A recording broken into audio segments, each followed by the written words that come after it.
Termo de depoimento número 33, que presta Marcelo Baio de Brecht, na presença de seus defensores Luciano Feldens, Débora Poeta e Joana Paula Batista. Marcelo, eu indago se estes são os defensores por ti nomeados e ainda se é de livre e espontânea vontade que compareces hoje para prestar esse depoimento, em face do acordo de colaboração premiada firmado com o Ministério Público Federal, com base na Lei 12.850 de 2013. Indago ainda se está ciente de que os efeitos da colaboração premiada dependem do conteúdo dos teus depoimentos, bem como dos elementos de corroboração que vais apresentar. Somos defensores, estou aqui espontaneamente. Marcelo, eu vou lhe pedir, por favor, para falar sobre o anexo 33, Guerra dos Portos, influência política na aprovação da resolução do Senado Federal beneficiando a Braskem. Eu peço que tu confirmes o conteúdo do anexo que foi entregue pela tua defesa e que, por favor, explique o conteúdo dele para nós. Confirmo o conteúdo do anexo. Esse é um exemplo daqueles temas que estão na minha agenda, que ocupou grande espaço na minha agenda. Não esse tema era um daqueles temas que não era só do Odebrecht, outras empresas, mas que, novamente, pela relação que eu tinha, eu acabava sendo um dos interlocutores mais constantes com Guido desse tema. O acesso que eu tinha por conta da relação que eu tinha com ele, diferenciada. Esse tema era a questão do incentivo que era dado por alguns estados à importação de produtos e que geravam discussão no mercado interno. Então você tinha clientes da Braskem sendo beneficiados com essa questão, gerando problema para outros clientes da Braskem de outros estados. Assim como a Braskem, outras indústrias tinham o mesmo problema. Esses estados eram Santa Catarina e Espírito Santo, se eu não me engano, eram os mais problemáticos, até por estar perto do mercado consumidor do Sudeste. E esse acabou sendo resolvido e também foi mais um daqueles temas. Esse acabou sendo resolvido porque foi mais um daqueles temas que foi resolvido em medida provisória, foi resolvida dentro do Congresso, e foi um dos temas também que junto com outras empresas foram feitas compromisso de uma maneira implícita ou explícita, aí o Cláudio pode informar, junto ao Congresso e novamente coordenado por Jucá.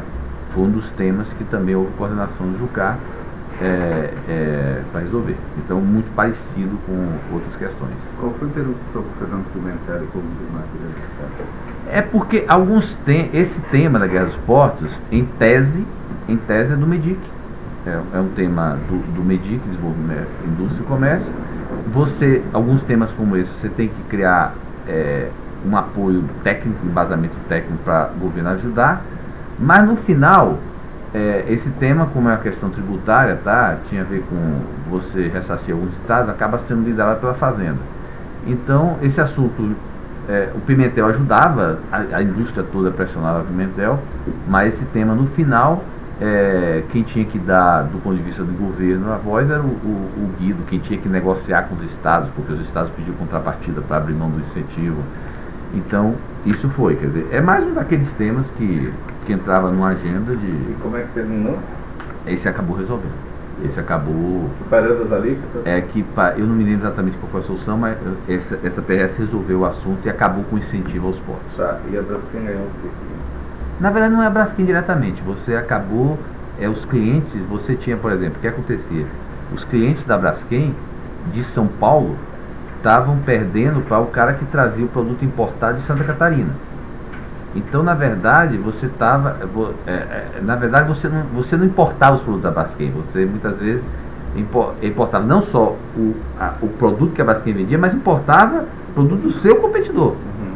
Então, teve uma época de discussão que como é que funcionava, por exemplo. Nessa discussão, a gente tentou resolver com os estados. Como a gente tinha acesso ao governo de Santa Catarina, ao governo do Espírito Santo, a gente tentou resolver. Aí, por exemplo, o estado vinha para tentar calar a boca da gente, vinha com a ideia, então eu vou fazer aqui, vou tirar o produto da Braskem da lista do incentivado. Mas não resolve, porque você pode tirar o produto da Braskem, mas se você deixar o nosso cliente, a gente se prejudica do mesmo modo. Então, na verdade, era um prejuízo para todo mundo. Havia implícita ou explicitamente a ideia de que isso de alguma forma deveria reverter para a campanha política ou alguma outra... Bem, não houve, como foi no Refis da crise, um pedido explícito. Não sei se houve para outras empresas. Para a gente, na relação que eu criei, não houve, mas entra naquela... apesar de não ser algo assim, algo como reiki, que o cara vê que a gente, de certo modo, entra naquele favorzinho que ele acha que prestou a gente e que ele, na hora que ele for lá atrás, ele vai dizer, mas aquele assunto eu resolvi, tá? Sempre entra. Tudo que você pede, mesmo que seja legítimo e justo e que foi em função de problema criado pelo governo, ele vai lembrar você na época que ele... Essa proposta de resolução do Senado, 72 de 2010, como é que ela começou? Quem é que propôs ela? A Braskem teve alguma interferência Não, esse assunto, na verdade, quando eram esses assuntos, muitas vezes você conduzia através, esse caso aqui, você conduzia através das entidades de classe, CNI, tá? Óbvio que a gente, pelo nosso peso específico, a gente sempre tinha influência, ajudava, tá? Mas não era, nesse caso específico, não tinha a cara da Braskem na frente. Uhum. Que acontece que a gente acabava, toda hora que a gente entrava, e muitas empresas acabam se acomodando, quer dizer, você bota uma ou duas empresas na frente que tem maior poder, até para elas não ficarem com o compromisso. Isso era muito comum. Só fazer uma pergunta mais geral. Obviamente vocês tinham concorrentes no mercado em determinadas áreas, né? Nessas horas dava para sentir também que havia outros interlocutores do mesmo peso teu junto ao Manteiga e pode ter gerado algum conflito e que a solução pendeu para o outro lado, não pendeu para vocês? Na indústria, quando você está falando aqui nesses temas específicos, nesses três temas, não. Porque já estava tudo em não, outros, porque né? eram temas que, em tese, por exemplo, nesse caso aqui, com quem é que você era contrário? Quem era contrário? Quem importava. Então, às vezes você ia para as entidades empresariais e você via que tinha pessoas que eram contrárias. Aí você via o cara, na verdade, não era mais produtor local, o cara era importador. Então sempre, toda hora que você tira uma coisa, alguém está se beneficiando desse negócio. Alguém está perdendo. Entendeu? Os senhores têm algum acréscimo? Não, nada. Então, encerro o depoimento.